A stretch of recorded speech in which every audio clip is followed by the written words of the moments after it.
Okay Spartans, task number 69 और WordPress theme development की ये 12वीं क्लास होगी।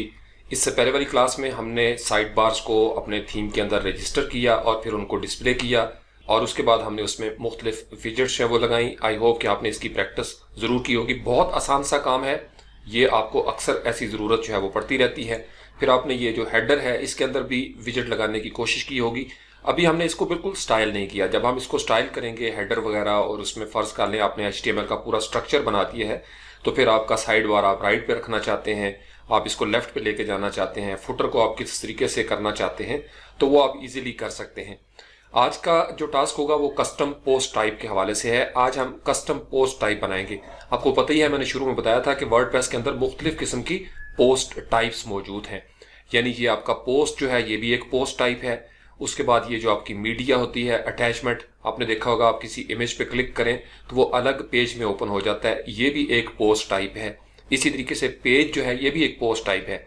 इसी तरीके से फिर जो जो वक्त आगे बढ़ा और ब्लॉगिंग से ये CMS की तरफ गया वर्डप्रेस, तो फिर ज़रूरत पेश आई कि कोई ऐसा काम किया जाए कि इंसान अपनी मर्जी से इसके अंदर चेंजेस जो है वो कर सके। जैसे पोस्ट के अंदर आपको कैटेगरीज और टैग्स वगैरह नजर आते हैं, लेकिन पेजेस के अंदर आपको ये चीज़ नजर नहीं आती। पेजेस में कैटेगरीज वगैरह नहीं होती, टैग्स नहीं होती, क्योंकि ये मोस्टली स्टैटिक कंटेंट होता है। आपने अबाउट अस का पेज बना लिया, कंटेंट का पेज बना लिया, लेकिन पोस्ट आपकी एक किस्म की डायनामिक होती है।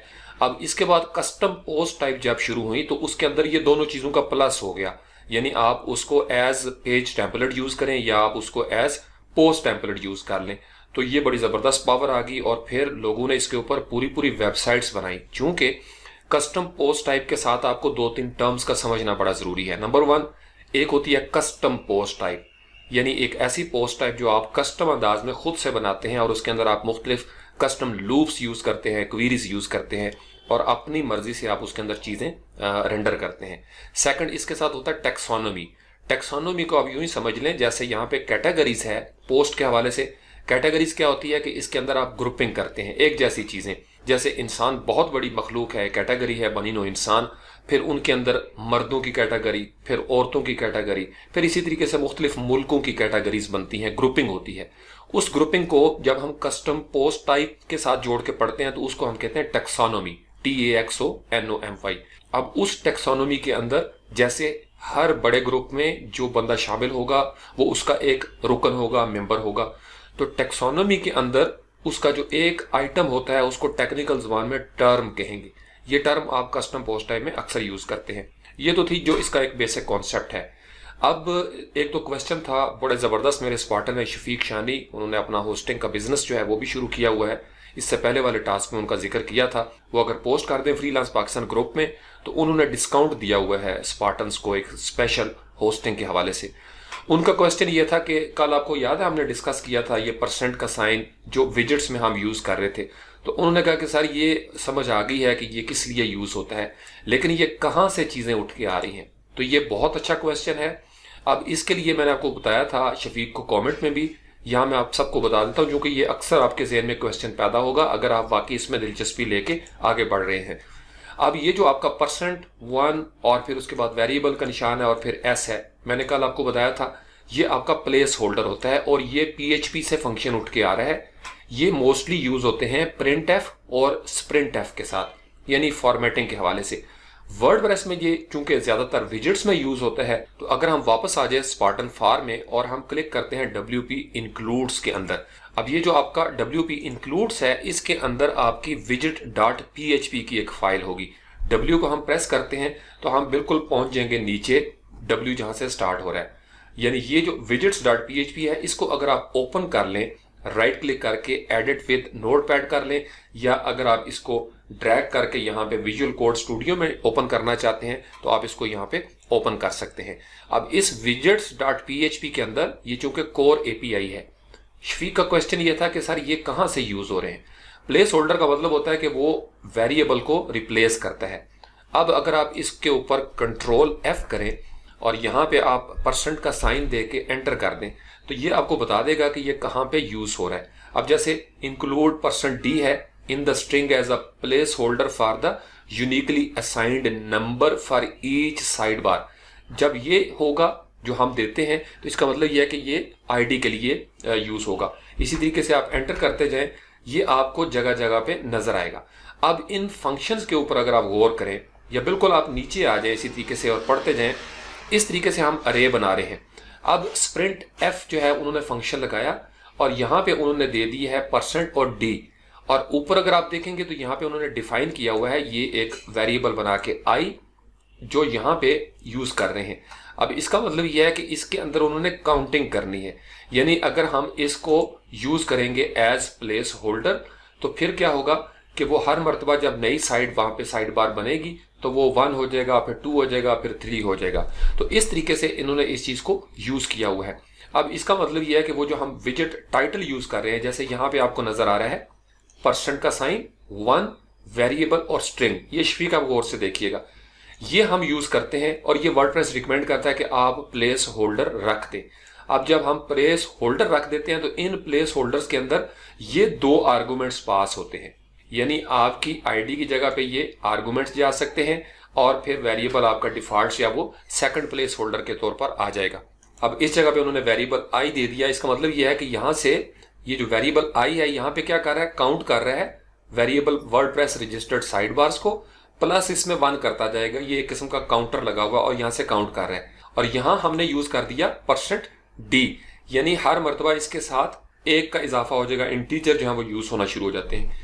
इसके बारे में अगर आप मजीद पढ़ना चाहें तो आप यहाँ पे जाएं PHP के हवाले से और सिर्फ इतना लिख दें स्प्रिंट एफ और PHP आप लिखेंगे तो ये पूरा फंक्शन, इसकी डिटेल जो है वो आपको मिल जाएगी। W3 स्कूल्स के अंदर भी आप PHP स्प्रिंट एफ मैनुअल के ऊपर क्लिक करेंगे, यहाँ भी आपको पूरी डिटेल जो है वो मिल जाएगी। अब इसके अंदर नीचे अगर आप आके देखें तो यहाँ पे उन्होंने लिस्ट दी हुई है कि 2 दफा % का होगा, तो इसका क्या मतलब है, अगर %b है तो बाइनरी नंबर है, डी जो है वो साइंड डेसिमल नंबर, नेगेटिव, 0 या पॉजिटिव हो सकता है। इसी तरीके से हम देख रहे हैं ये परसेंटेज का साइन S और ये स्ट्रिंग के लिए यूज होता है। अब ये आ कहाँ पे रहे हैं, इस फाइल को अगर आप इसी तरीके से दोबारा सर्च करके नीचे आते जाएं, बिल्कुल आप स्क्रॉल करके नीचे की तरफ आ जाएं, तो आप ये देखेंगे कि यहाँ पे उन्होंने वेरिएबल्स मेंशन किए हुए हैं 2 जगह पे। 2 जगह का मतलब यह है कि पहले आप वेरिएबल जो होगा वर्डप्रेस का जो आईडी के हवाले से है वो वहां पे यूज होगा। अब जो दूसरा वेरिएबल होगा ये यूज होगा आपका सेकंड प्लेस होल्डर की जगह पे, यानी ये वर्डप्रेस ने पहले से वेरिएबल्स बना के रख दिए हुए हैं। वो हमें कहते हैं कि आप HTML के अंदर 2 प्लेस होल्डर रख दें ताकि उसको आईडी और क्लास वहां से मिल जाए जो वर्डप्रेस इंक्लूड्स widgets.php में उन्होंने पहले से बना के रख दिए हुए हैं। इसको हमने कर दिया क्लोज। अब बाज़ औक़ात आप क्या देखेंगे, मैं यहीं पे कमेंट के अंदर आपको बता देता हूं ताकि आप इसको इजीली देख सकें। अब समटाइम्स आपने ये लफ्ज देखा होगा इस तरीके से I, 18 और N, इसी तरीके से आपने देखा होगा L और उसके बाद 10 है और फिर N होता है। ये आप अक्सर फाइलें देखेंगे। बेसिकली ये जो I18N है ये पूरा लफ्ज था इंटरनेशनलाइजेशन, इस तरह का लफ्ज आपने पढ़ना है, इंटरनेशनलाइजेशन। अब इन लफ्जों को, ये जो आपके लेटर्स ऑफ द अल्फाबेट है, इनको अगर आप काउंट करें यहां से लेके यहां तक, ये पूरा लफ्ज है ये तकरीबन 20 हरूफ पर मुश्तमिल है। अब इन 20 हरूफ में उन्होंने क्या किया कि I को और N को, ये जो शुरू वाला I है और जो लास्ट वाला N है, ये इन्होंने अलग लिख दिया, और जो दरमियान वाले लेटर्स ऑफ द अल्फाबेट थे 18, उसकी टोटल उन्होंने अमाउंट बता दी दरमियान में। ये जब हम अपने थीम में सपोर्ट देते हैं लैंग्वेज के हवाले से, आपको याद है स्ट्रिंग्स वगैरह हम दे रहे हैं, तो बेसिकली हम इंटरनेशनलाइजेशन कर रहे होते हैं, तो उसका शॉर्ट फॉर्म जो है वो I18N होता है। इसी तरीके से ये जो L10N है ये होता है लोकलाइजेशन के हवाले से, यानी इसका लफ्ज जो है वो लोकलाइजेशन है। अब इसमें ये टोटल बनते हैं 12, अगर आप इसको काउंट करना चाहिए, ये 2 हो गए LO, फिर 2 हो गए 4, और उसके बाद LI 6, ZA 8, TI 10 और ON जो है ये 12 हो जाएंगे। अब इसमें उन्होंने क्या किया कि L को और N को उन्होंने लिख दिया यहाँ पे, ये जो LN है, और दरमियान वाले चूंकि टोटल 12 थे तो 10 हो गए, और 10 और 11 और 12, तो ये बेसिकली एक शॉर्ट फॉर्म है। इसी तरीके से ग्लोबलाइजेशन के हवाले से भी उन्होंने बनाया हुआ है। तो ये समटाइम्स मुझे भी, चूंकि शुरू में मैंने भी इसके ऊपर रिसर्च करता था कि यार ये 118N जो है ये क्या है, बेसिकली आपने इसको पढ़ना है इंटरनेशनलाइजेशन, बस ये सिंपल सी कहानी थी। तो ये आपके 2 क्वेश्चंस थे। अब हम आ जाते हैं जनाब अपने कस्टम पोस्ट टाइप के हवाले से। यहाँ पे हम डिस्कस कर रहे थे ये जो हमारा वर्डप्रेस है, यहाँ पे अक्सर आपने देखा होगा कोई रेसिपीज या इवेंट्स का आपने प्लगइन लोड किया और वहां पे आप इवेंट्स ऐड करते हैं, या टेस्टिमोनियल्स के हवाले से आपने कोई प्लगइन किया है। आप वहां पे लिखा होगा ऐड न्यू टेस्टिमोनियल या ऐड न्यू रेसिपी या ऐड न्यू टीम मेंबर। ये सारी कस्टम पोस्ट टाइप होती हैं। इसके बारे में जबरदस्त प्लगइन्स बने हुए हैं। कस्टम पोस्ट टाइप यूआई होता है, इसी तरीके से कंटेंट कस्टम कंटेंट के हवाले से है, फिर एडवांस कस्टम फील्ड बड़ा जबरदस्त है। यानी आप इसको बना सकते हैं और ये आम यूजर्स के लिए होता है। जो थीम डेवलपर होते हैं उनको अपनी कस्टम पोस्ट टाइप खुद लिखनी चाहिए, कोड करनी चाहिए। उसका फायदा क्या है कि उनको पता होगा कि पीछे हो क्या रहा है, लिहाजा फिर वो किसी क्लाइंट की डिमांड के मुताबिक कस्टम पोस्ट टाइप चेंज कर सकेंगे, अपना कोड लिख सकेंगे। अब उसके दो तरीके हैं, या तो आप जिस थीम पे काम कर रहे हैं, जैसे हम यहाँ पे एक थीम बना रहे हैं रफ सा प्रैक्टिस के लिए, इसके अंदर आप कस्टम पोस्ट टाइप का कोड दे दें। सेकंड ये है कि आप इसका प्लगइन बना लें। जब आप सिर्फ इसके अंदर कोड को लिखेंगे तो इसका मतलब ये कोड हमेशा इस थीम के अंदर रहेगा। आपने इस थीम को डीएक्टिवेट करना है, आपकी कस्टम पोस्ट टाइप गायब हो जाएंगी। लेकिन अगर आप ये चाहते हैं कि आपके किसी दोस्त को भी ये इस्तेमाल करना पड़े या आप किसी और थीम में भी ये कस्टम पोस्ट टाइप्स यूज करें, तो फिर आप इसका प्लगइन बनाते हैं। तो हम जल्दी जल्दी दोनों तरीके जो हैं वो देखने की कोशिश करेंगे और आई होप कि आज आपका एक पहला प्लगइन भी इंशाल्लाह ताला बन जाएगा। बहुत सिंपल सा तरीकाकार है। तो ये जो आपका INC फोल्डर है, इसके ऊपर आपने राइट क्लिक करना है और इसी के अंदर हम एक न्यू फाइल बना लेते हैं और उसका नाम हम रख लेते हैं लेट्स से स्पार्टन्स, और डैश डाल के हमने कस्टम पोस्ट टाइप बनता है CPT से, तो हम CPT जो है वो लिख देते हैं और .php। ये एक फाइल हमने क्रिएट कर दी, बिल्कुल रफ सी। अब इस फाइल को हमने करना है इंक्लूड। ये मैंने आपको बताया था कि आप इनको इंक्लूड करते हैं। यहाँ पे हम PHP का टैग जो है वो दे देते हैं और इस जगह पे हम कमेंट कर देते हैं कि let's get started with CPTs, यानी कस्टम पोस्ट टाइप्स। अब कस्टम पोस्ट टाइप जो है इसकी टेक्सोनोमी बनती है, फिर टेक्सोनोमी चूंकि उसकी ग्रुपिंग है, टेक्सोनोमी से आगे फर्ज कर लें आपने बनाई एक स्पार्टन की कस्टम पोस्ट टाइप। अब उस स्पार्टन के अंदर मुख्तलिफ उसकी कैटेगरीज हो सकती हैं। जैसे स्पार्टन का हम कह सकते हैं basic Spartans, intermediate Spartans, advance Spartans. तो ये आपकी टेक्सोनोमी हो जाएगी। अब बेसिक के अंदर मुख्तलिफ चीजें हम फर्ज कर लें मुख्तलिफ बंदों के नाम लिखते हैं। बेसिक में लिखते हैं जी फारूक हो गया, अली हो गया, अब्दुल्ला हो गया, इसरार हो गया। इसी तरीके से आप एडवांस करते जाएंगे तो हम इंडिविजुअल जो होंगे ये एक टर्म हो जाएगी। तो इसके लिए फिर हमें कस्टम मेटा बॉक्सेस देने पड़ते हैं और इसको हम मजीद खूबसूरत बना सकते हैं। फिर इसके टेम्पलेट्स बनते हैं। टेम्पलेट्स हम इस स्टेज पे अभी नहीं बनाएंगे, फिलहाल बेसिक आप कॉन्सेप्ट समझ लें और आज आपने कस्टम पोस्ट टाइप क्रिएट करनी है। अब इसको हमने करना है इंक्लूड, और आपको पता ही है इंक्लूड हम कहां पे कर रहे हैं, functions.php के अंदर। अब इस जगह पे जहां पे आपका लिखा हुआ है INC, इसी को हम Ctrl+C कर लेते हैं चूंकि हमने यहाँ पे इसको करना है इंक्लूड। आप इसको रिक्वायर भी कर सकते हैं, Ctrl+V कर दिया। अब INC स्पार्टन्स इनएट है तो हमने फाइल का नाम रखा था यहाँ पे Spartans-CPT, तो सिर्फ इतना हमने हिस्सा चेंज करना है -CPT। तो ये आपकी फाइल इंक्लूड हो गई यहाँ पे। इसका मतलब यह है कि अब हम इसके अंदर जो भी कोड लिखेंगे वो हमें यहाँ पे नजर आना शुरू हो जाएगा। अब कस्टम पोस्ट टाइप के हवाले से भी सेम वही मेन्यू वाली कहानी है, सेम वही आपकी कहानी जो इससे पहले हमने साइड बार पे की थी। आप इसको डिक्लेयर करेंगे, रजिस्टर करेंगे, फिर आप इसको डिस्प्ले करेंगे। कहाँ पे करना चाहते हैं, टेम्पलेट्स की सूरत में। तो सबसे पहले जो हमारे पास होता है रजिस्टर करने के हवाले से, उसके लिए हम बनाएंगे यहाँ पे एक फंक्शन। अब फंक्शन का लफ्ज आपने लिखना है इस तरीके से, फंक्शन लिखा, स्पेस देते हैं।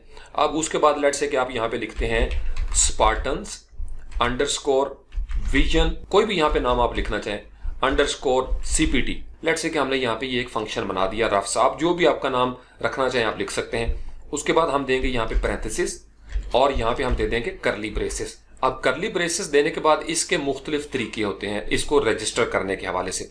इस फंक्शन के अंदर आपने सबसे पहले लेबल्स बनाने होते हैं और फिर आप आर्गूमेंट्स जो है वो बनाते हैं। तो इसका जो स्टैंडर्ड तरीका है मैं उसको आपको बता देता हूं। यहाँ पे हम लिखेंगे सबसे पहले वेरिएबल और उसका नाम हम रख लेते हैं लेबल्स।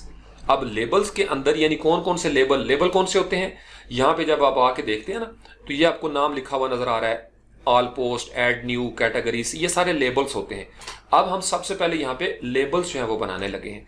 तो लेबल्स इक्वल का निशान और उसके बाद लेबल पे हम बनाते हैं अरे, चूंकि बहुत सारे लेबल हमने बनाने होते हैं। अब यहाँ पे अरे आपने बनाई, अरे के आगे आपको चाहिए होते हैं पैरेंथेसिस, यहां से हम एंटर कर लेते हैं। अब एंटर करने के बाद इस जगह पे आप सेमीकोलन दे दें ताकि आपका फॉर्मेट जो है वो सिंटैक्स का स्ट्रक्चर वो ठीक रहे। इसको Ctrl+S साथ साथ करते रहते हैं। अब आपका सबसे पहला जो लेबल होगा वो होता है आपका नेम। ये पक्की चीज होती है कि नेम होता है। उसके बाद आपने टैब की को प्रेस किया एक दो मरतबा, इक्वल का साइन दिया और आपने ग्रेटर देने का साइन, ये एरो नोटेशंस होती हैं। उसके बाद आपने इसका नाम रखना है। अब नाम आप अपनी पोस्ट टाइप का जो भी रखना चाहते हैं यहाँ पे हम देंगे। मैंने आपको बताया था अगर आपने ट्रांसलेशन की स्ट्रिंग देनी है तो आप यहाँ पे अंडरस्कोर इस तरीके से दे देंगे और फिर आप पैरेंथेसिस शुरू करेंगे और इसके अंदर आप देंगे इस तरीके से अपॉस्ट्रोफी देके जो नाम आप रखना चाहते हैं। हम नाम रखना चाहते हैं स्पार्टन्स, ये लेट्स से कि हमने एक नाम रख दिया और उसके बाद आप देंगे यहाँ पे कॉमा, और कॉमा डालने के बाद यहाँ पे आप इसकी कोई डिटेल थोड़ी सी दे देते हैं कि स्पार्टन्स टीम मेंबर्स। फर्ज कर लें हमने ये एक नाम जो है वो लिख दिया और इसको भी हमने अपॉस्ट्रोफी के अंदर देना होता है इस तरीके से। अब ये आपकी एक की और पेयर बन गया आपका यहाँ पे दूसरा जो इसकी वैल्यू के साथ है। अब चूंकि यहाँ पे हम ट्रांसलेशन की स्ट्रिंग दे रहे हैं इसलिए हम यहाँ पे यूज करेंगे जो हमारे थीम की टेक्स्ट डोमेन है और वो है स्पार्टन फार। कल हमने मेरे ख्याल में लिख दिया था स्पार्टन्स फार, लेकिन खैर है अभी चूंकि इसका कोई ऐसा इशू नहीं, लेकिन आपने जो टेक्स्ट डोमेन दी हुई है style.css में एग्जैक्ट आपको वही चाहिए जो आपने यहाँ पे लिखा हुआ है। तो बेहतर होता है इसी को आप कंट्रोल सी कर लें और यहाँ पे वापस आ जाएं स्पार्टन्स CPT के अंदर और यहाँ पे इसको आप देंगे अपॉस्ट्रोफी के अंदर और यहाँ हम कर देंगे कंट्रोल V। तो ये आपकी एक जो ट्रांसलेशन की स्ट्रिंग है वो बन जाएगी। उसके बाद हम बाहर आएंगे, कॉमा देंगे और नीचे आ जाएंगे। अब यानी आपके पास एक ये की हो गई और ये उसकी वैल्यू आपने दे दी। अब दूसरा आपको चाहिए, आपने देखा इस पे ये प्लूरल नाम था। पोस्ट टाइप के अंदर एक प्लूरल होता है और एक होता है सिंगुलर, ये लाजमी होता है। तो यहाँ पे अब हम देंगे जो दूसरी इसकी की होगी उसका हम नाम रखते हैं सिंगुलर नेम, उसको भी अपॉस्ट्रोफी में देंगे और आपने इस तरीके से लिखना है। ये आर्गुमेंट्स वो है जो वर्डप्रेस ने बना दिए हुए और उन्होंने कहा कि आप इस तरीके से इसको यूज करें, सिंगुलर अंडरस्कोर नेम, ये आपने कर दिया। बाहर आएंगे और बाहर आके आप इस तरीके से टैब की को प्रेस करेंगे, इक्वल का साइन, ग्रेटर देने का साइन और अब आपने इसका जो सिंगुलर नाम है वो लिखना है। अब सिंगुलर बनाने के लिए सेम वही चीज है, आपने इसको स्ट्रिंग बनानी है और पैरेंथेसिस देंगे और पैरेंथेसिस के बाद आप यहाँ पे देंगे अपॉस्ट्रोफी। जहां पे आपने ये लिखा था स्पार्टन्स, इसी को हमने यहाँ पे कंट्रोल C कर लेना है और इसका अब हम लिखेंगे सिंगुलर, यानी कंट्रोल V किया, S को मिटा देंगे। अब इसका मतलब यह है कि यहाँ पे आपने सिंगुलर यूज कर दिया। इसी तरीके से यहाँ पे हम लिखेंगे, पहले हमने किया था स्पार्टन्स टीम मेंबर्स, अब हमने सिंगुलर देना है तो यहाँ पे हम लिखेंगे स्पार्टन्स और टीम और मेंबर, यानी सिंगुलर हमने दे दिया। सेम वही कहानी है कि आप इसका देंगे स्पार्टन फार, जो आपकी टेक्स्ट डोमेन है, स्पार्टन फार हमने कर दिया। यहां से हम दे देंगे इसको कॉमा और नीचे आ जाएंगे। अब आपके पास ये दो हो गई। तीसरी हमारे पास होती है मेन्यू का नाम, कि आप यहाँ पे नाम क्या रखना चाहते हैं वो की आप देंगे मेन्यू अंडरस्कोर नेम और उसके बाद आप बाहर आएंगे, टैब की को प्रेस किया, इक्वल का साइन, ग्रेटर देने का साइन। ये मैं आपको अभी तक बार बार साथ साथ इसलिए बोलता हूँ ताकि आपको अच्छे तरीके से याद हो जाए, क्योंकि यही मेन प्रॉब्लम होती है शुरू से कि इंसान समझ नहीं सकता कि यार ये हो क्या रहा है। मेन्यू का नाम दिया और इसी को बल्कि कंट्रोल C कर लेते हैं इस सारे को, ताकि हमें बार बार चीजें जो है वो रिपीट ना करनी पड़े। कंट्रोल V कर दिया। अब मेन्यू का जो भी आप नाम रखना चाहते हैं, हम चूंकि इसका नाम स्पार्टन्स ही रखना चाहते हैं लिहाजा हम यहाँ पे स्पार्टन्स ही रहने देंगे। अब इससे आगे आप उसकी कोई डिटेल देना चाहते हैं आप दे लें। अगर यहाँ पे ये डिटेल की जरूरत नहीं तो आप इतने हिस्से को डिलीट कर दें और अपॉस्ट्रोफी आपकी एक यहाँ पे रहेगी, स्पार्टन फार आपकी टेक्स्ट डोमेन है। चूंकि आपने ट्रांसलेशन की स्ट्रिंग दी है, यानी आप I18N कर रहे हैं, इंटरनेशनलाइजेशन या लोकलाइजेशन आप कर रहे हैं। अब यहां से हम करेंगे इसको एंटर। अब बेसिकली इतना हिस्सा भी अगर आप कर लेंगे तो ये आपकी नजर आना शुरू हो जाएगी, लेकिन उसके लिए आपको यहाँ पे देना पड़ता है ऐड एक्शन। आप शुरू में लिखना चाहते हैं आप शुरू में भी लिख दें। लेट्स से कि आपने यहाँ पे किया ऐड अंडरस्कोर एक्शन, क्योंकि वर्डप्रेस हमें रिकमेंड करता है कि आप इसको हुक करें। कस्टम पोस्ट टाइप के लिए अलग से हुक बनी है, जैसे इससे पहले हमने देखा था विजेट्स अंडरस्कोर इनिट। अब यहाँ पे ऐड एक्शन में क्या है, पैरेंथेसिस दिए और उसके लिए अपॉस्ट्रोफी देंगे। पहली हुक है INIT, बस सिंपल इतना सा लफ्ज इनिट। इनिट का मतलब इनिशियलाइज। ये बड़ी जबरदस्त पावरफुल हुक है और वर्डप्रेस इसको रिकमेंड करता है कि आप इसको यूज करें। और यहाँ पे हम क्या देंगे, अब आपको ये पता चल गया होगा, अपॉस्ट्रोफी दी और ये जो हमारा फंक्शन का नाम है कंट्रोल C कर लेते हैं और इसको हम कर देंगे कंट्रोल V, यानी ये आपने एक्शन ऐड कर दिया। अब आपको पता ही है कि हम हुक्स जो है वो कहां पे दे रहे हैं, इसको हम यहां से कट कर लेंगे, इधर भी रहे तो कोई मसला नहीं। क्योंकि हम इसको इंक्लूड कर चुके हैं। लेकिन हम चूंकि एक ही जगह पे अपने functions.php में सारी हुक्स दे रहे हैं, तो यहाँ पे हम कंट्रोल V कर देंगे और इसके आगे हम लिख देंगे फॉर कस्टम पोस्ट टाइप्स। यानी हमने चीजों को मुख्तलिफ जगह पे अरेंज करके रखा हुआ है, इंक्लूड भी यहीं पे कर रहे हैं, इसी तरीके से हम एक्शन भी यहाँ पे दे रहे हैं। अब हम आ जाते हैं वापस CPT की तरफ और इस कस्टम पोस्ट टाइप के अंदर अब हम कुछ चीजें मजीद जो है वो ऐड करने की कोशिश करते हैं। अब उसके बाद हमारे पास नेक्स्ट की होती है, यहाँ पे पोस्ट्रॉफी आपने दी और यहाँ पे हम लिखेंगे नेम अंडरस्कोर एडमिन अंडरस्कोर बार, यानी एडमिन बार पे जो आपका नाम नजर आए, और उसके बाद आप यहाँ पे दे देंगे इक्वल का साइन और ग्रेटर देने का साइन, और इतने हिस्से को आप यहाँ से कंट्रोल C कर लेंगे और इसको आप कर लेंगे यहाँ पे कंट्रोल V। ये मैं आपको इसलिए बार बार टाइप करके बता रहा हूं ताकि आपको ये समझ आ जाए, अदरवाइज यहाँ पे आप आए ये सारी चीज आपको डेवलपर के अंदर नजर आ जाती है। आप कोड रेफरेंस के ऊपर जाएं, अब यहाँ पे आप लिखें simple register underscore post underscore type, जो अभी तक हमने रजिस्टर नहीं की, लेकिन इसको आप सिलेक्ट करें, इसको आपने यहाँ से क्लिक कर देना है। बड़ा जबरदस्त कॉम्प्रिहेंसिव इसके बारे में डॉक्यूमेंटेशन हुई पड़ी है, आप इसकी डिटेल पढ़ सकते हैं। अभी हम दे रहे हैं इसके लेबल्स, फिर हम देंगे इसके आर्गूमेंट्स। डिस्क्रिप्शन में आप पढ़ सकते हैं सारा, कौन सा लेबल कहाँ पे जाएगा, हायरार्किकल क्या होता है जहाँ पे उसके आगे मजीद चीजें चले। इसी तरीके से आपके पास क्वेरीएबल पब्लिकली, क्या उसको कोई सर्च कर सके, क्वेरी कर सके या नहीं, आप UI उसका दिखाना चाहते हैं या नहीं, इसी तरीके से नैप मेन्यू में आप उसको दिखाना चाहते हैं या नहीं। तो ये सारी बनी बनाई है। अगर आप इसको बिल्कुल स्क्रॉल करके नीचे आ जाए तो आपको इसके कोड की एग्जाम्पल भी मिल जाएगी, एक्सपैंड फुल सोर्स कोड।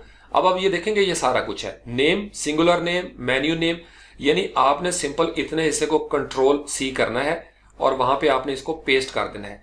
फिर आपने चूंकि यहाँ पे लिखा हुआ है बुक्स, आप लिख रहे हैं स्पार्टन्स, आप इसको चेंज कर देंगे। लेकिन मैं आपको अभी कॉपी पेस्ट नहीं करवा रहा, मैं ये चाह रहा हूं कि आप इस चीज का पहले समझ लें अच्छे तरीके से कि कितने चीजों से आपका काम जो है वो चल जाएगा। अब आपने नेम एडमिन बार कर दिया, यहां पे भी आप आके देखेंगे एडमिन बार जो है वो आपको यहां पे नजर आ रहा है, और ये ट्रांसलेशन है add new on toolbar, और फिर टेक्स्ट डोमेन उन्होंने कहा, हमने टेक्स्ट डोमेन रखी है स्पार्टन फार। तो हम यहाँ पे अपना कंटिन्यू करते हैं, नेम एडमिन बार जो आप एडमिन बार में देना चाहते हैं, और यहाँ पे हम इसका स्पार्टन ही रहने देते हैं। फिर स्पार्टन्स टीम मेंबर आप अगर इसको देना चाहते हैं आप इसको इजीली दे सकते हैं, आप इसके साथ फर्ज कर लें इजाफा कर देते हैं ऐड स्पार्टन्स टीम मेंबर, उसके बाद यहाँ से आप एंटर कर देंगे। अब आपने देना है यहाँ पे चौथी जो आपकी की होगी। अब चूंकि आप फंक्शन बना रहे हैं कस्टम पोस्ट टाइप में, लिहाजा हम यहाँ पे की देंगे ऐड अंडरस्कोर न्यू। अब न्यू करने के बाद आप बाहर आते हैं और उसके बाद आप इक्वल का साइन देंगे, ग्रेटर देन का साइन। आप इनको अगर बराबर करना चाहें तो आप इस तरीके से टैब की को प्रेस कर लें ताकि ये सारे जो है वो एक लाइन में आ जाए, ये फिर अच्छे लगते हैं। यहाँ से आप स्पेस दे लें, इसी तरीके से इसको भी हम टैब की प्रेस करते हैं और यहाँ से हम इसको इन लाइन कर देते हैं। तो इससे चीजें क्या होंगी, वो आपकी क्लियर कट नजर आना शुरू हो जाएंगी। अब ऐड न्यू करते हैं, स्पेस दी हमने, अगेन इतने हिस्से को कंट्रोल C करेंगे और इसको हम कर देंगे नीचे कंट्रोल V। अब नई चीज आपने ऐड करनी है, तो यहां पे हम लिखेंगे same Spartan add new team member. आप करना चाहते हैं तो आप न्यू कर लें, लेट से हमने कुछ भी लिखना चाहें तो हम लिख सकते हैं। अब आपके ये लेबल्स तो हो गए, अब आपको बनाने हैं इसके अंदर आर्गुमेंट्स, और आर्गुमेंट्स इससे नीचे बनेंगे इस तरीके से। अभी हम इससे फर्दर डिटेल में नहीं जाते, वो हम बाद में करते हैं। तो यहाँ पे वेरिएबल बनाएंगे आर्ग्स के हवाले से, आर्गुमेंट्स, इक्वल का साइन देंगे, और इन आर्गुमेंट्स के अंदर भी आपको अरे चाहिए। अरे बनाई, अरे में फंक्शन है और फंक्शन के अंदर अब हम लिखेंगे बाकी सारी गेम। तो सबसे पहले आर्गुमेंट्स में हमारे पास होता है लेबल्स का, यहाँ पे यानी टाइटल हम देंगे लेबल्स, और लेबल्स के बाहर आएंगे और टैब की को प्रेस करेंगे, इक्वल का साइन, ग्रेटर देने का साइन। अब आप समझ गए होंगे चूंकि यहाँ पे लेबल्स लिखा हुआ है, बजाय इसके कि सारे लेबल्स हम यहाँ पे लिखते, हमने वेरिएबल एक बना दिया, तो इसका मतलब इस वेरिएबल को कंट्रोल C करेंगे, और चूंकि ये वेरिएबल है लिहाजा इसको पास्ट्रॉफी में देने की जरूरत नहीं। अब यहाँ पे हमने दिया कॉमा और नीचे आ जाएंगे। अब नीचे आके आप इसको अब मुख्तलिफ आर्गुमेंट्स देंगे, प्राइवेट रखना चाहते हैं या पब्लिक, पब्लिक की पहली की होती है, यहाँ से हम देंगे इसका साइन, और पब्लिक के आगे हम लिख देंगे ट्रू। अगर आप पब्लिक नहीं रखना चाहते तो फॉल्स कर देंगे, इनको पास्ट्रॉफी में देने की जरूरत नहीं। इसी तरीके से पब्लिकली क्वेरीएबल आप करना चाहते हैं तो वो आप यहाँ से कर सकते हैं, जैसे यहाँ पे बने हुए हैं। तो हम इसी को फर्ज कर लें कंट्रोल C कर लेते हैं इतने हिस्से को, और यहां तक ये जहां पे पब्लिकली क्वेरीएबल लिखा हुआ है इसको कंट्रोल C कर लेते हैं, वापस आते हैं। और यहाँ पे आके कंट्रोल वी कर देंगे। यानी आपने मुख्तलिफ आर्गूमेंट्स जो है वो यूज कर दिया। मैं आपको समझा देता हूँ। पब्लिकली क्वेरीएबल का मतलब कि इसको फ्रंट एंड पे क्वेरी किया जा सकता है। यूआई यूजर इंटरफेस आप दिखाना चाहते हैं या आप नहीं चाहते कि मेन्यू बार पे नजर आए। ये जो मेन्यू होता है, जैसे पेजेस होते हैं उसके अंदर अबाउट, कॉन्टैक्ट अस, ब्लॉग, उसमें आप दिखाना चाहते हैं, ट्रू कर दिया। क्वेरी वार यानी आप ये चाहते हैं इसके अंदर के वो जो पोस्ट क्वेरी होती है उसके साथ ये यूज हो, तो ट्रू कर दिया। री राइट की इजाजत देना चाहते हैं तो उसमें अरे बनी हुई है। स्लग क्या है? अब हमारा स्लग होगा स्पार्टन। यहाँ पे जो उन्होंने बुक दिया हुआ था तो यहाँ पे हम स्पार्टन लिख देंगे। अब ये बड़ा गौरतलब है, अगर आप अपनी कस्टम पोस्ट टाइप पेज के लिए बनाना चाहते हैं तो आप यहाँ पे पेज लिखेंगे। चूंकि हम पोस्ट के लिए ही बनाना चाहते हैं तो हम कहते हैं इसकी कैपेबिलिटी जो है वो पोस्ट ही रखो। अब ये आर्काइव का इसका हो, बिल्कुल ट्रू हो, और हायरार्किकल हो यानी इससे आगे इसके बच्चे हों या ना हो, हम इसको फॉल्स कर देते हैं। हम कहते हैं यार हमने सिर्फ इतना ही तजुर्बा करना है फिलहाल। अब आपने जब आर्गूमेंट्स दे दिए और यहां से चूंकि अरे आपने बनाई थी, एक अरे ऊपर बनाई थी, इसको आपने यहां पे दे दिया सेमीकोलन। दो चीजें आपकी मुकम्मल होगी, लेबल्स और आर्गूमेंट्स। लेकिन यहां पे बैकएंड में हम जाके देखते हैं और इसको करते हैं रिफ्रेश। और जब आप रिफ्रेश करेंगे तो आप ये देखेंगे कि कस्टम पोस्ट टाइप अभी स्पार्टन्स वाली नजर नहीं आ रही। रीजन क्या है कि अभी तक तो आप सिर्फ उसकी डिक्लेरेशन कर रहे हैं, लिख रहे हैं, टाइपिंग कर रहे हैं, आपने इसको रजिस्टर नहीं किया। तो रजिस्टर करने के लिए आपको वर्डप्रेस ये कहता है कि आप सबसे पहले यहां पे इसको रजिस्टर करें। अब उसके लिए हमारे पास फंक्शन है बिल्ट इन, जो अभी हमने सर्च किया, register underscore post underscore type. यानी ये अपना फंक्शन लिखना है और चूंकि फंक्शन है पैरेंथेसिस दे देंगे। पैरेंथेसिस के अंदर आप नाम देंगे जो आपकी कस्टम पोस्ट टाइप है। और हमारी कस्टम पोस्ट टाइप कौन सी है? सिंगुलर नाम आपने यहां पे देना है, वो है स्पार्टन। यानी ये कस्टम पोस्ट टाइप है जो हमने बनाई थी सिंगुलर नेम के अंदर। और उसके बाद आप यहां पे दे देंगे पोस्ट्रॉफी, और पोस्ट्रॉफी देने के बाद आपने यहां से लेबल्स लिए थे इसमें ऐड किए, और अब इन आर्गूमेंट्स को हम लेंगे कंट्रोल सी करके और यहां पे कंट्रोल वी कर देंगे। अब आप गेम समझ गए। यहां से आर्गूमेंट्स आए, आर्गूमेंट्स उसने लिए, आर्गूमेंट्स पे पहुंचा, उसने कहा अच्छा यहाँ पे लेबल्स भी हैं, यहां से जो वैल्यू स्टोर थी वो लेना शुरू कर देगा। तो बात आपकी यहां पे मुकम्मल हो जाएगी। अब इसको हम करते हैं कंट्रोल एस, ये कहानी आपकी मुकम्मल होगी। अब हम जाते हैं बैकएंड पे। अब हम इसको करेंगे रिफ्रेश। जो ही रिफ्रेश करेंगे तो आप ये देखेंगे वाह आपकी कस्टम पोस्ट टाइप जो है वो बन गई। लेकिन यहाँ पे जब हम हवर करते हैं पोस्ट तो यहाँ पे लिखा हुआ है ऑल पोस्ट, फिर ऐड न्यू, कैटेगरीज और टैग्स। हम जब कहते हैं इसको हवर करते हैं तो यहाँ पे लिखा हुआ है स्पार्टन्स और स्पार्टन्स, और इस पे हम क्लिक करते हैं तो ये ओपन तो होता है। यानी ये जो आपकी स्पार्टन्स की है इसका मतलब यहाँ पे ये ऑल वाला होना चाहिए था। अब इस स्पार्टन्स के अंदर ये जो ऑल वाली है, यहाँ पे हम जाके देखते हैं कि मेन्यू का नाम यहाँ पे क्या दिया हुआ है। यहाँ पे दिया हुआ है स्पार्टन्स। अब यहाँ पे फर्ज कर ले हम लिखते हैं ऑल स्पार्टन्स। कंट्रोल एस किया, बैकएंड पे जाते हैं और इसको करते हैं रिफ्रेश। अब जब आप इसको रिफ्रेश करेंगे तो आपने देखा यहाँ पे ऑल स्पार्टन्स जो है वो नजर आना शुरू हो गया।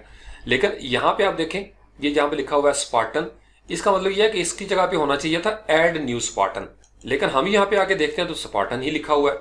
इसका मतलब यह है कि अब इस स्पार्टन की जगह पे ये जो ऐड न्यू है इसकी जगह पे हम करते हैं ऐड, और यहाँ पे हम लिखते हैं न्यू स्पार्टन। कंट्रोल एस कर दिया और यहां से आके इसको करेंगे रिफ्रेश। अब जब रिफ्रेश करेंगे तो बूम ये आपका नजर आ गया लिखा हुआ ऐड न्यू स्पार्टन। इसका मतलब यह है कि यहाँ पे हम क्लिक करेंगे तो अब ये चला गया इस जगह पे। लेकिन इधर जब हम देखते हैं तो ऐड न्यू पोस्ट लिखा हुआ आ रहा है। यहाँ पे ठीक है ऐड न्यू स्पार्टन आ गया, यहाँ पे ऐड न्यू पोस्ट क्यों लिखा हुआ नजर आ रहा है? इसका मतलब यह है कि इसको भी हमें चेंज करना पड़ेगा। अब किस जगह पे आपने इसको चेंज करना है वो अब हम इसको थोड़ा सा आगे बढ़ाते हैं। अब यहाँ पे आप लिखेंगे एक और की, बहुत सारी कीज होती हैं, पहले आपने बनाई थी ऐड न्यू।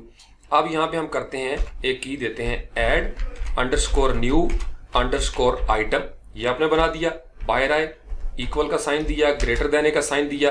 अब इतने हिस्से को आपने कंट्रोल सी करना है और यहाँ पे आप कर देंगे इसको कंट्रोल वी। यानी अब आपने इसको यहाँ पे नई चीज देनी है। हमने कोई खास चेंज नहीं की। कंट्रोल एस करते हैं, बैकएंड पे आते हैं और इसको करते हैं रिफ्रेश और देखते हैं इससे क्या फर्क पड़ा। बूम, अब आपका यहाँ पे जहां पे लिखा हुआ था ऐड न्यू पोस्ट, वहां पे लिखा हुआ नजर आ रहा है ऐड न्यू स्पार्टन। अब हम देखते हैं कि यहाँ पे मुख्तलिफ आइकन हमें नजर आ रहे हैं, लेकिन हमारी पोस्ट के साथ भी उन्होंने पोस्ट वाला लगा दिया। जबकि कस्टम पोस्ट टाइप है तो कस्टम आइकन होना चाहिए। अब ये आइकन्स आपने देने हैं, वो किस तरीके से आप देंगे? अब उसके लिए हम आएंगे आर्गुमेंट्स के अंदर। ये तो थे जो लेबल्स थे। जब आपने मेन्यू जहां पे लिखा हुआ ना शो इन मेन्यू, उसके नीचे आप यहां पे क्लिक करेंगे, एंटर कर देंगे। अब यहां पे हमने देना है वो आइकन। आइकन देने के लिए भी वर्डप्रेस ने हमें एक बताया हुआ है कि आप यहां पे लिखेंगे मेन्यू अंडरस्कोर आइकन, बाहर आ जाएंगे और उसके बाद आप यहां पे टैब की को प्रेस करेंगे, इक्वल का साइन, ग्रेटर देन का साइन। अब मेन्यू आप यहाँ पे या तो कोई खास यूआरएल देना चाहते हैं, आप वो भी दे सकते हैं। वर्डप्रेस इसके लिए खुद से डैश आइकन जो है वो बनाता है। अब उसके लिए हम यहाँ पे क्लिक करेंगे सिंपल इसके ऊपर, या बाहर आके आप लिखें इतना ही डैश आइकन्स और एंटर कर देंगे तो ये आपको लिंक मिल जाएगा डैश आइकन्स। इसके ऊपर आपने क्लिक किया। वर्डप्रेस ने ये हमारी सहूलत के लिए मुख्तलिफ आइकन्स बना के रख दी हैं। आप फर्ज कर लें अपनी कस्टम पोस्ट टाइप के लिए कोई खास यूज करना चाहते हैं। अब चूंकि स्पार्टन के हवाले से है तो स्पार्टन के हवाले से हम कोई जबरदस्त किस्म का जो वॉरियर टाइप वो हम यूज करेंगे। और कौन सा होना चाहिए जनाब? लेट्स से कि हमने ये यूज कर दिया, या इसको हम यूज कर सकते हैं, या बल्कि इससे भी बेहतर यह है कि हम चूंकि थोड़ा सा मॉडर्न अंदाज में टीम के हवाले से यूज करते हैं तो ये जो वीडियो वाला है इसको हम यूज कर लेते हैं जी। इसको आपने क्लिक किया तो ये ओपन हो गया। अब इसका ये एक शॉर्ट नेम लिखा हुआ है, आप यहां से कॉपी CSS पे क्लिक करेंगे, ये CSS आपको मिल जाएगा अगर आप इसको यूज करना चाहते हैं। अक्सर आपने देखा होगा ये \F236, हमें चाहिए सिर्फ इतना हिस्सा ये जो लिखा हुआ है, तो इसको हम Ctrl+C कर लेंगे और वापस आएंगे हम अपने कोड के अंदर जहां पे हमने लिखा था मेन्यू आइकन, उसके आगे अपॉस्ट्रोफी देंगे और Ctrl+V कर देंगे। सिंपल इतना सा काम, और बाहर आके कॉमा दे देंगे, Ctrl+S कर दिया। अब हमने वीडियो का आइकन लिया था वहां से, अब हम आते हैं बैकएंड पे अपनी साइड में और यहां से हम इसको करेंगे रिफ्रेश। आपने इसको देखना है, ये जो पिन लगाई हुई है, जो ही हमने इसको रिफ्रेश किया बूम, अब आपकी जनाब आइकन जो है वो भी नजर आना शुरू हो गया। नीचे हम आके देखेंगे थीम्स के ऊपर, ये आपको दूर से नजर आएगा। इस तरीके से हम इसको स्टाइल देते हैं। अब हम ऐड न्यू स्पार्टन कर सकते हैं। ऐड न्यू स्पार्टन के ऊपर क्लिक किया, अब आपको ये सारा कुछ नजर आ गया एडिटर, लेकिन यहाँ पे राइट साइड पे कुछ भी नजर नहीं आ रहा, या नीचे कुछ नजर नहीं आ रहा। यहाँ कोई मेटा बॉक्स होना चाहिए, कोई कैटेगरीज होनी चाहिए, कोई टैग्स वगैरह होनी चाहिए, और वो काम करेंगे हम इंशाल्लाह ताला इससे अगले टास्क यानी टास्क नंबर 70 में। Thank you very much.